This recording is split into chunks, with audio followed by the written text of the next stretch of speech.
안녕하십니까. 거꾸로 투자하는 쇼킹 부동산입니다. 오전 8시에 발표된 아파트 버블 붕괴 신호 시작해 보겠습니다. 자, 그동안 쇼킹 부동산에서 5월 4일을 강조드렸습니다. 4월 소비자 물가 지수가 발표되는 날이거든요.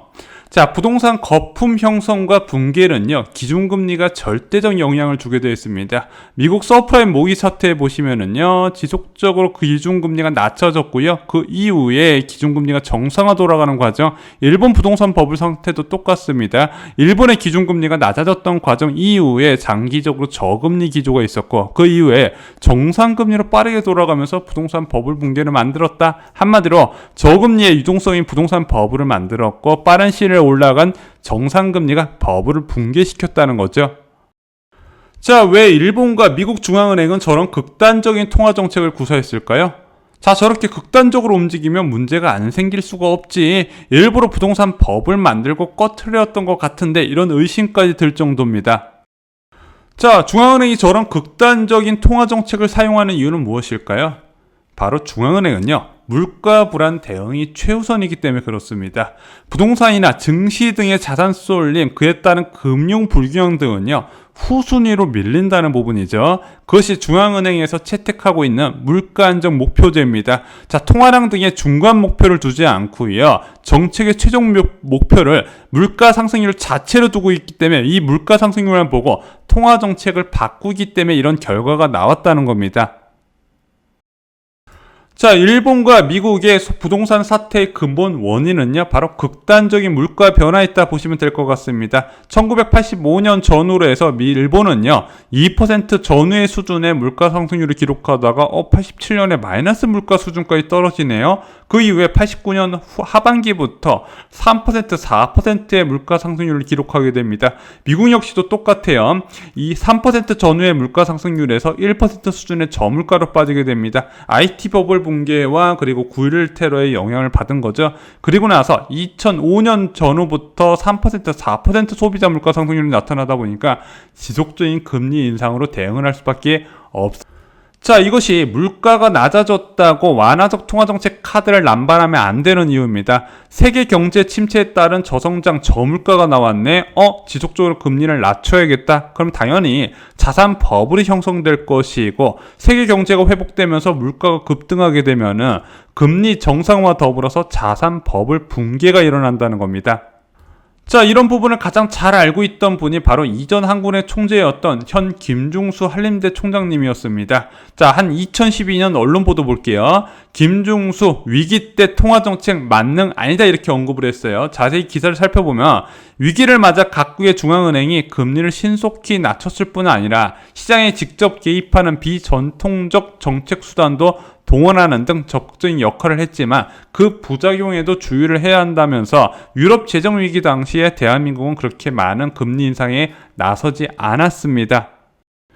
자, 그럼 대한민국에서 부동산 버블 붕괴는 무엇이 결정할까요? 이제 다 아시겠죠? 물가 상승률이 결정을 한다는 겁니다. 한국은행이 버거할 정도의 높은 상승률이 2년 가까이 유지될 경우에 굉장한 위험은 빠질 수 있다는 건데, 그 높은 물가 상승률 첫 시작이 바로 오늘 5월 4일이라는 거죠. 그리고 오늘 4월 소비자 물가 상승률이 발표가 됐습니다. 2.3% 정년 동월 대비 비교해서 발표가 된 거죠. 한국은행 통화안정 목표치 2%를 초과 달성했고요. 4월 금통위에서 발표했던 2분기 소비자 물가 상승률 2% 전후보다 높은 수치를 기록을 했습니다. 자, 이 수치가 어떤 의미일까요? 금리 인상의 기본 조건이 충족이 되었다는 겁니다. 자, 3년 8개월 만에 가장 높은 수치이고요. 이제 시장 전망치 2.2%보다 높게 나타났습니다. 지금 4개월 연속 시장 전망치를 뛰어넘고 있다 말씀드렸죠. 게다가 4월 금통위 2분기 물가 전망 2%보다 높게 나타났다는 겁니다. 그리고 2월 전망치 2021년 상반기 1.2%를 훨씬 치솟았다는 부분이죠. 그래서 이준환은행 총재가 지속적으로 저금리를 해야 된다. 그 근거 중 하나가 바로 인플레 우려 상황이 아니라고 했는데 이제 인플레를 우려할 상황이 됐다는 거죠. 자, 한번 수치를 자세히 살펴보겠습니다. 2021년 4월 소비자 물가 동향 통계청 발표 자료를 볼게요. 먼저 농축수산물이 13.1% 급등했습니다. 계절적 요인과 작황 부진 요인이 동시에 작용을 했는데 솔직히 이게 13% 올라가도 소비자 물가 상승률에 크게 영향을 주진 않아요. 왜? 가중치가 전체 천 중에서 77밖에 포함이 안 되기 때문에 그렇습니다. 그럼 어디가 맞냐? 공업 제품하고 서비스가 높는데 공업 제품에서 2.3%가 올라갔어요. 그 중에서 휘발유하고 경유가 두 자릿수의 큰 비중을 차지했다는 겁니다. 그런데 휘발유하고 경유는요, 자기만 올라가면 상관없는데 이게 공업 제품 전반하고 서비스 요금에도 지대한 영향을 미치게 됩니다. 자, 서비스 요금에서는요, 고등학교 납입금이나 학교 급식비처럼 공공 서비스 요금에서는 하방 요인으로 작용했는데 공동주택 관리비나 전세 요금이 상방 요인을 작용하면서 1.3% 급등을 만들어냈습니다.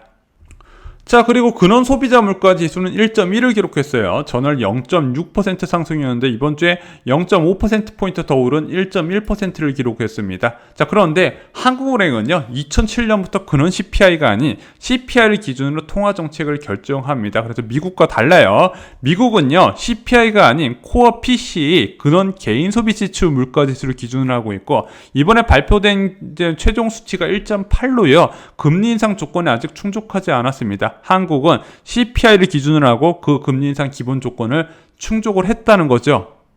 자, 그래서 근원 소비자 물가 지수만 보고 아직 한국에서 물가 상승 조건이 충족되지 않았다 이렇게 안심하지 않으셨으면 좋겠습니다.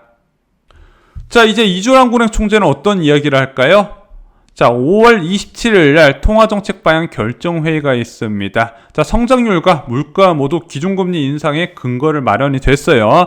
1분기 GDP 성장률이 예상치보다 훨씬 높았고요. 물가 상승률 역시도 예상치보다 높게 나타났습니다. 두 개 모두 다 저금리를 지속시키기 어려운 요건임을 밝히고 있습니다. 물론 이주환은행 총재는 이렇게 언급할 거예요. 2분기에 나타나는 일시적인 물가 상승률 일시적으로 튀었기 때문에 대응할 필요가 없다 이렇게 이야기할 수도 있습니다. 자, 그리고 이거는 각국 중앙은행에서 동일한 스탠스예요. 2분기에 일시적인 물가 상승률 대응하지 않겠다 이렇게 언급을 한 부분입니다. 그래서 다음 금통위에서요, 아마 이주환은행 총재 입에서 안착이나 지속성 등의 단어가 나올 겁니다. 이 물가 상승률 나온 거 지속적으로 달성할 수 있는지 보겠다 이렇게 얘기를 하겠죠. 근데 저는 이주환은행 총재가 그렇게 여유있게 보기 쉽지 않을 거라고 생각합니다. 당장 다음 달 한국 CPI 전망치가 얼마인 줄 아세요? 이번 달 2.3% 나왔잖아요. 다음 달 전망치, 5월 전망치는 2.7%입니다. 자, 게다가 이게 달성할 가능성이 높은 게 지금 4월 20일 날 발표됐던 3월 PPI 생산자 물가 지수가 시장 전망치 2.6을 훨씬 뛰어넘는 3.9를 기록을 했거든요. 그러면은 이것이 보통 한두 달 시차를 두고 생산자 물가의 지수에 반영된다는 거 보면은 2.7% 무난히 달성 가능할 것 같아요. 지금은 우리가 생각하고 있는 물가 안정 목표제 2% 전후네.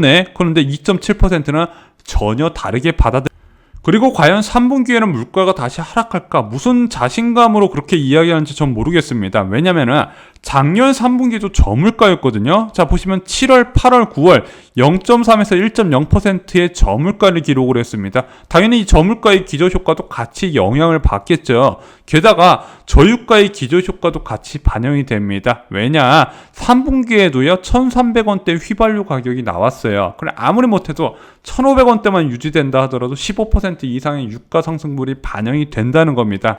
아무리 찾아봐도 물가 인상 압력 요인이 3분기에는 해소된다는 근거가 전혀 없어요. 지금 전 세계적으로 이제 문제되는 것이 바로 해상 운임 부분이잖아요. 이것이 장기화될 가능성이 커지고 있습니다. 자, 이게 왜 문제가 되냐? 물가 인상 압력을 가속시킨다는 건데, 야, 그러면은 해상 운임 배를 많이 만들면 되잖아. 이게 최소 1, 2년 걸리는 얘기거든요. 자, 게다가 지금 공공 서비스 인상 부분을요, 하반기로 다 밀어놨어요. 당장 전기 요금부터 7월, 8월부터 인상된 요금이 적용될 가능성이 있습니다. 게다가 지금 국제 곡물 가격뿐만 아니라 국제 금속 원자재 가격까지 같이 치솟고 있는데 이것은요, 중국의 건설 경기와 각국의 인프라 부양책에 이제 연결된다 말씀드렸는데 이미 미국에서 발표했고요. 유럽도 조만간 발표할 겁니다. 국제 원자재 가격이 낮아질 기미는 전혀 보이고 있지 않다는 부분이죠. 자, 내년에는요, 통계제도 개편이 있습니다. 현재 아까 저희가 공공서비스 요금 말씀 안 드렸는데 이번 달에 공공서비스 요금 인상분이 마이너스 1%를 작용합니다. 왜? 그동안에 마이너스 물가 주범이라 불렸던 고교 납입금 부분하고요. 무상급식비 실제로 내는 비용은 없는데 통계에선 잡히다 보니까 계속해서 저물가를 가리키는 주범이 됐었는데 이것이 통계제도 개편으로 내년부터 빠지거든요. 0.2에서 0.3%포인트 높아질 가능성이 있습니다. 그럼 내년에 통계제도 개편만으로도 0.3% 올라간다는 부분이에요. 그래서 저는 개인적으로 한번 발생한 인플레이션은요, 세계적인 블랙스완 경제 침체 요인이 발생하지 않는 이상 조절하기가 굉장히 어렵다는 거죠. 이 세계적인 블랙스완이 뭐 있죠? 2018년에 미중 무역전쟁, 그리고 2020년에 코로나19 상황에 따른 전 세계 패닉 상황을 의미한다는 건데, 그 정도 규모의 충격 상황이 오지 않으면 이 인플레이션을 잡기가 굉장히 어렵다는 겁니다. 자, 그리고 하필 오늘요, 4월 금통위 의사록이 발표됐어요. 자, 4월 금통위 이후에 이준왕은행 총재는 기자간담회에서 금통위원들이 금융불균형에 대한 우려를 지속적으로 제기했다 했는데, 실제 의사록을 보니까 여러 의원들이 이 금융불균형에 대한 위험을 제기를 했던 부분입니다. 게다가 어제예요, 신용대출 4월 통계가 발표됐는데 역대급으로 증가했습니다. 무려 6조 8천억 원 가까이 증가를 한 거예요. 자, 이런 부분은요, 확실한 금리 인상 신호를 기다리는 금통위원 중에서 비둘기파가 있을 거 아닙니까? 그 사람들의 입지를 약화시킬 겁니다. 자, 지금 경제가 큰 위기를 맞고 나서 회복 기조에 들어갔는데 잘못된 금리 인상 정책으로 다시 경제가 문제가 되지 않을까, 이런 걸 걱정하는 비둘기적인 입지를 가진 금통위원들이 많이 있거든요. 그 사람들의 입지를 약화시킨다는 겁니다. 또 하나, 금리 인상하고 나서 한참 동안 지켜봐야지 이럴 사람들도 있었는데, 이런 식으로 부작용이 커지게 되면 그런 부분도 이제 많이 축소가 된다는 것을 의미합니다. 자, 쇼킹 부동산은 계속 2010년과 유사한 상황임을 강조드렸습니다. 먼저 커다란 금융위기 이후에 대한민국이 가장 빠른 반등세를 보였고요. 또한 원자재 가격이 급등하게 되면서 소비자 물가 상승률도 동반 상승하기 시작합니다. 그것이 결국에는 이제 지속적인 기준금리 인상을 단행했다는 거죠. 이 당시에도 대한민국이 가장 빠른 주요 국가 중에서 금리 인상 단행한 국가였습니다. 자, 그리고 지금이 굉장히 위험한 상황이라는 것도 여러분들이 이제 잘 아실 거라고 생각을 합니다. 이상으로 쇼킹 부동산 마칩니다. 좋아요, 구독, 공유 꼭 부탁드립니다. 감사합니다.